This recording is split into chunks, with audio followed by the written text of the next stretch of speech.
Hello students, this is Sonali ma'am. আমরা আগের ক্লাসে SN2 বিক্রিয়া সম্বন্ধে পড়েছিলাম, তাই তো? তার রিয়াকশান মেকানিজম দেখেছিলাম। সেখানে কি কি দেখেছিলাম আমরা?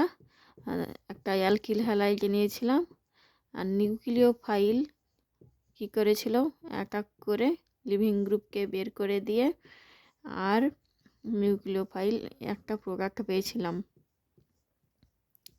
তাই তো? তাহলে বিক্রিয়ার রেট সম্বন্ধে আলোচনা আমরা করেছি। তো এখন বিক্রিয়ার রেটগুলো, যে বিক্রিয়ার রেট SN2 বিক্রিয়া রেট কিসের কিসের ওপর নির্ভর করে, তার উপরে আজকের ক্লাস আমাদের আলোচিত হবে, ঠিক আছে? তো বিক্রিয়ার রেট কিসের কিসের ওপরে নির্ভর করে, তার জন্য আমি প্রথমে লিখেছি, দেখো কিছু জিনিস লিখে এনেছি যাতে একটু সুবিধা হয়। প্রথম আমি 1 নম্বর পয়েন্ট নিচ্ছি কিসের ওপরে, সাবস্ট্রেটের গঠনের ওপরে। SN2 বিক্রিয়া কিভাবে সাবস্ট্রেটের গঠনের উপরে নির্ভর করে সেই জিনিসটাই আমরা দেখি। তো চলো, আমরা সাবস্ট্রেট কি নিয়েছিলাম? অ্যালকিল হ্যালাইড, তাই তো? অ্যালকিল RX মানে কি? RX হলো আমার অ্যালকিল হ্যালাইড, তাই তো? তো এই অ্যালকিল হ্যালাইডে তাহলে আমি যেই কার্বনের সঙ্গে প্রথমে কি থাকে, প্রত্যেকটা X লাগানো থাকে। সব থেকে ছোট গ্রুপ কি? হাইড্রোজেন। তাহলে হাইড্রোজেন আমি নিলাম। তারপরে এই একটা হাইড্রোজেনকে যদি আমি একটা মিথাইল গ্রুপ দিয়ে প্রতিস্থাপিত করে দিই, তাহলে আমরা কি পাচ্ছি? দেখো, একটা সাইজটা একটু কিন্তু বড় হয়ে যাচ্ছে, একটা মিথাইল দ্বারা প্রতিস্থাপিত করে দিলাম। তারপরে আমি আবার কি করলাম, আর একটা হাইড্রোজেনকে আর একটা মিথাইল গ্রুপ দিয়ে প্রতিস্থাপিত করে দিচ্ছি।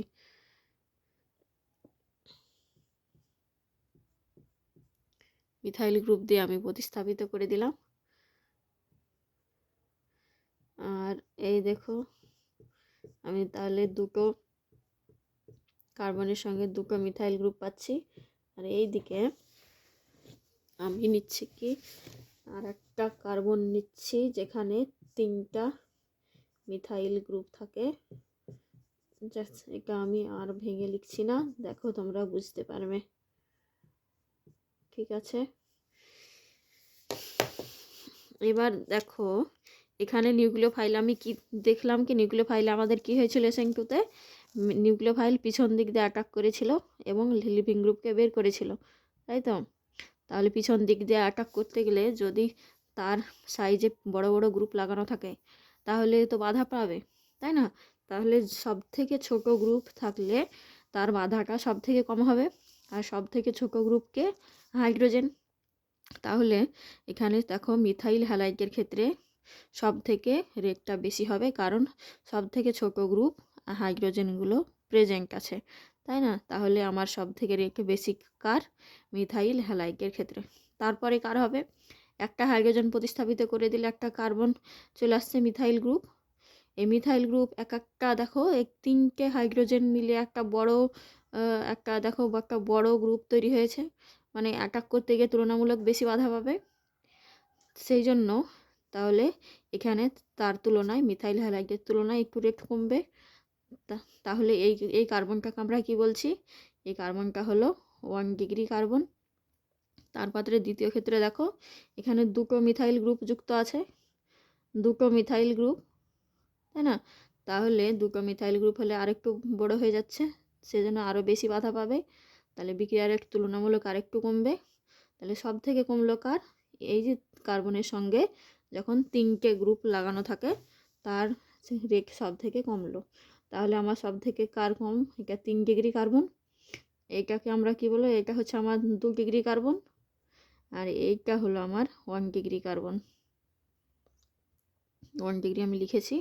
তাহলে আমার বিক্রিয়ার রেট সব থেকে কার বেশি হলো? এটা হলো methyl halide. Methyl halide methyl হ্যালাইডে আমার রেট সব থেকে বেশি। তারপরে 1 ডিগ্রি কার্বন, 1 ডিগ্রি হ্যালাইড, তারপর 2 ডিগ্রি হ্যালাইড, তারপরে 3 ডিগ্রি হ্যালাইড। তাহলে কিভাবে বিক্রিয়ার রেট সেটা আমরা বুঝলাম।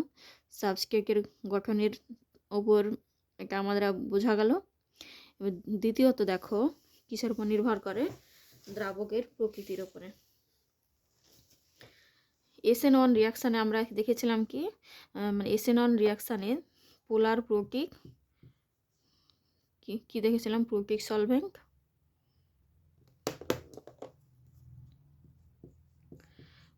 পোলার প্রোটিক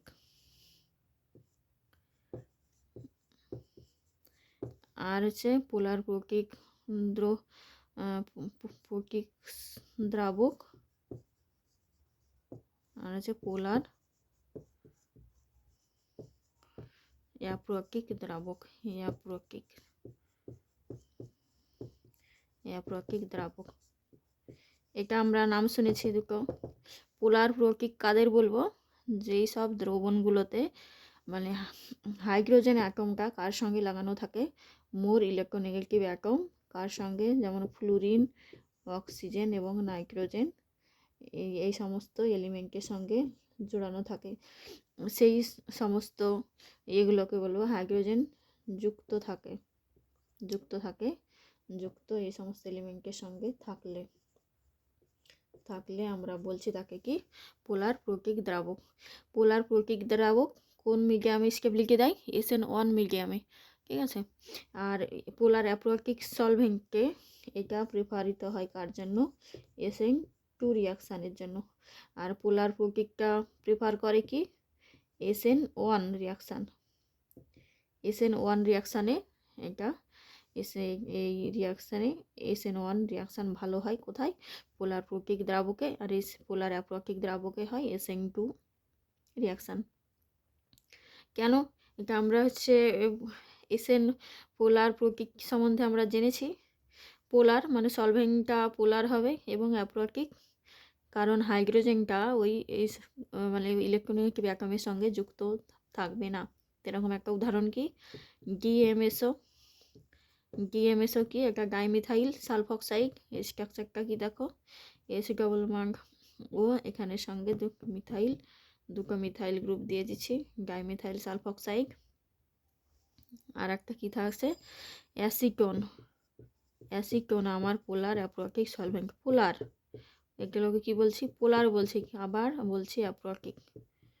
কেন, এই যে হাইড্রোজেন, এখানেও কিন্তু হাইড্রোজেন আছে, হ্যাঁ, কিন্তু এই হাইড্রোজেনগুলো মোর ইলেকট্রোনেগেটিভ অ্যাটমের সঙ্গে যুক্ত নেই। আর কি হতে পারে, ডিএমএফ হতে পারে, ডিএমএফ মানে কি, dimethyl ফর্মামাইড, COOH NMe, CH3 and CH3, তাহলে আমি পেলাম কি, দুটো ডাইমিথাইল ফর্মামাইড। তাহলে পোলার অ্যাপ্রোটিক দ্রাবকে SN2 রিয়াকশান ভালো হয়। কেন হয় সেই জিনিসটা আমাদের জানতে হবে। তো সেই জিনিসটা আমি কোথায় দেখাই, নিচেরটা আমি মুছে দিচ্ছি, নিউক্লিওফাইলের গাঢ়ত্বের উপরে এটা আগে দেখিয়ে বুঝিয়ে দিই কি, পোলার অ্যাপ্রোটিক সলভেন্টকে SN2 রিয়াকশান ভালো হয়।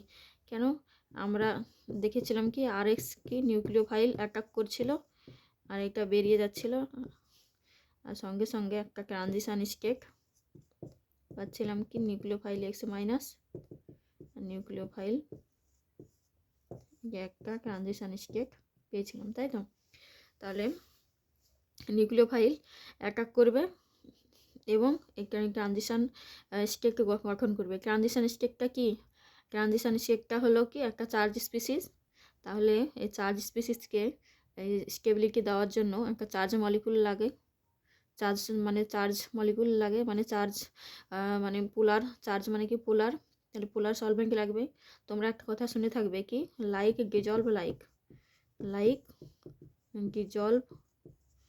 লাইক, এটার মানে কি,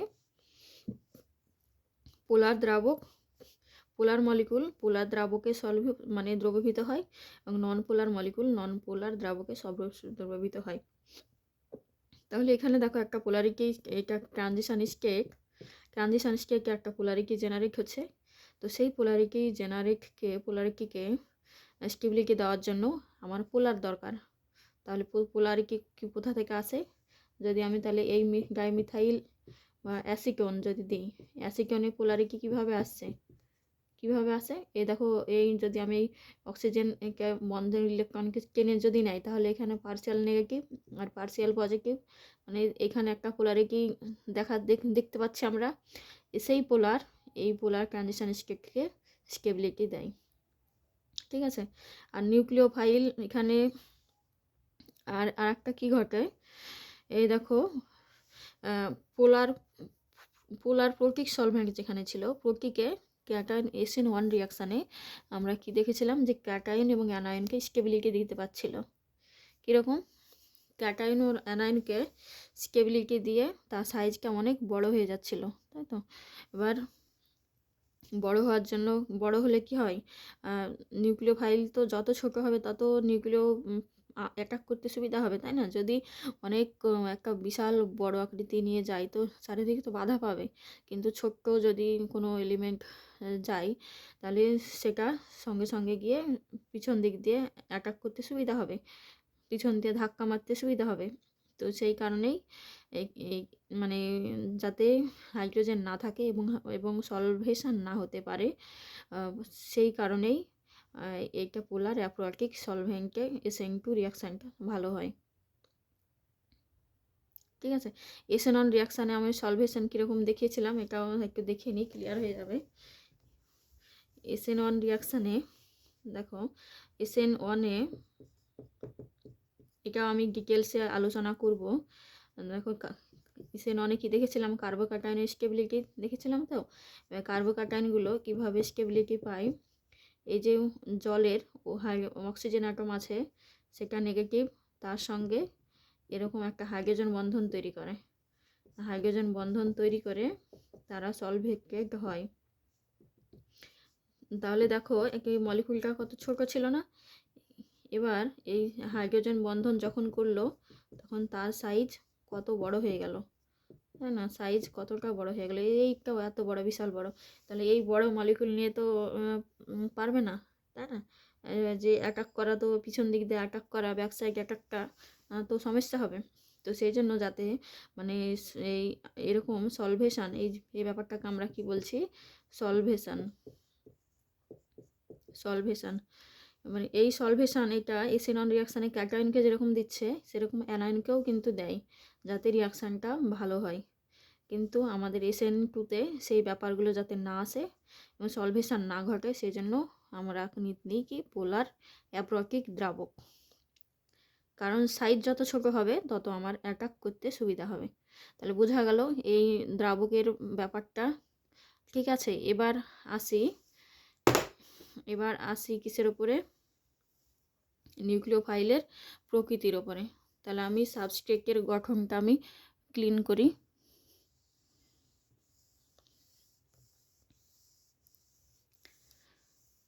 এবার আমি এটা এবার বুঝবো কিসের ওপরে,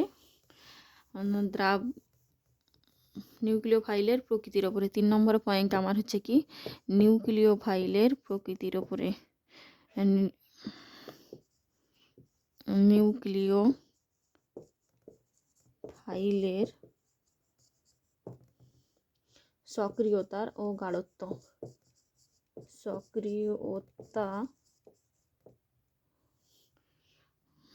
সক্রিয়তা নিউক্লিওফাইলের সক্রিয়তার উপরে এটা বা গাঢ়ত্বের উপরে এটা বোঝাবে। সেটা কীরকম, দেখো আমি মলিকুল নিচ্ছি CH3O-, আর একটা নিচ্ছি OH-, আর একটা নিচ্ছি CH3CO-, এটা কার্বন। ঠিক আছে। এবার আমার এই 3টে মলিকুলের মধ্যে নিউক্লিওফিলিসিটি কার বেশি হবে সে জিনিসটা আমাকে দেখতে হবে, তাই তো। এখানে দেখো আমার অ্যাটাকিং এলিমেন্ট কোনগুলো, প্রত্যেকটা অক্সিজেন ও তিনটে, ওর মাথায় নেগেটিভ চার্জ, নেগেটিভ ইলেকট্রনগুলো তো নিউক্লিওফাইলকে পিছন দিক দিয়ে অ্যাটাক করবে এবং বন্ধন তৈরি করবে। তাই আমার বন্ধনের সব অ্যাটাকিং এলিমেন্ট হলো কি অক্সিজেনগুলো। এবার অক্সিজেনের ওপর ইলেকট্রন ডেন্সিটি আমাকে দেখতে হবে, ইলেকট্রন ডেন্সিটি কার সব থেকে বেশি হচ্ছে। এই ক্ষেত্রে দেখো এই যে মিথাইলের একটা প্লাস আই ইফেক্ট আছে, তো সেই জন্য এর ওপর অক্সিজেনের ওপর ইলেকট্রন ডেন্সিটি সব বেশি হচ্ছে। এর ক্ষেত্রে দেখো ওএইচ এর ক্ষেত্রে হাইড্রোজেনের তো প্লাস আই ইফেক্ট নেই, তাহলে ওএইচ এর তুলনায় এর বেশি হলো। এই তৃতীয় ক্ষেত্রে দেখো এই যে এই ও নেগেটিভ চার্জটা কী হয়, এরকমভাবে রেজোনেন্স করতে পারে। যেই তাহলে ওই অক্সিজেন অ্যাটমের অ্যাটাকিং যে অক্সিজেন অ্যাটমটা তার উপরে তার উপরে কী হচ্ছে, যে ইলেকট্রন ডেন্সিটি কমে যাচ্ছে, কমে যাওয়ার কারণে আমার এর নিউক্লিওফিলিসিটি কমে যাচ্ছে। তাহলে আমার সবগুলো হলো কি এই রকম অর্ডারটা আমরা পেলাম। এখানে কিন্তু আমরা দেখলাম কি অ্যাটাকিং যে এলিমেন্ট সেগুলো সব অক্সিজেন ছিল, মানে একই ছিল। এবার যদি আমি ভিন্ন নিই তাহলে আমার কি হবে, তাহলে ভিন্ন যদি নিই তাহলে আমি দিচ্ছি কার্বন, নাইট্রোজেন, অক্সিজেন, NH2। ঠিক আছে, এই তো আমি এই এলিমেন্টগুলো নিলাম। তাহলে এর কার নিউক্লিওফিলিসিটি সব থেকে বেশি হবে সেই জিনিসটা আমাকে দেখতে হবে। তাহলে এই ক্ষেত্রে দ্বিতীয় ক্ষেত্রে আমি মেন দেখব কি আমার ইলেকট্রোনেগেটিভিটি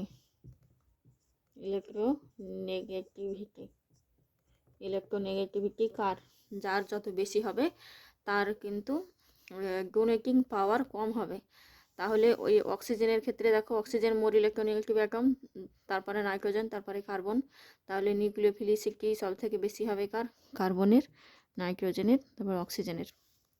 এইটাই ইলেকট্রোনেগেটিভিটি ফ্যাক্টরটা আমাকে দেখতে হবে, তখন আমরা বুঝতে পারবো। তার মানে কি ইলেকট্রোনেগেটিভিটি যদি বেশি হয় তাহলে সেই ইলেকট্রন ক্লাউডটা দান করতে পারবে না। নিউক্লিওফিলিসিটি মানে কি ইলেকট্রন জোড়কে দিবে এবং দিয়ে বন্ধন তৈরি করবে, তাহলে ইলেকট্রন জোড়কে ধরে রাখার ক্ষমতা অক্সিজেনের বেশি, সেই জন্য এর নিউক্লিওফিলিসিটি কম।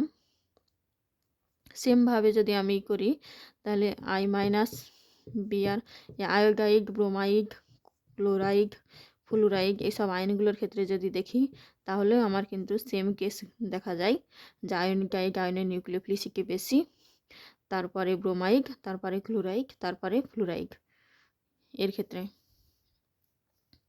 ঠিক আছে, তো এখানে নিউক্লিওফাইলের সক্রিয়তা এটা আমরা বুঝলাম। আর একটা আমার ফ্যাক্টর নির্ভর করে SN2 রিয়াকশানের ক্ষেত্রে, সেটা কি, সেটা হলো মানে লিভিং গ্রুপের প্রকৃতি।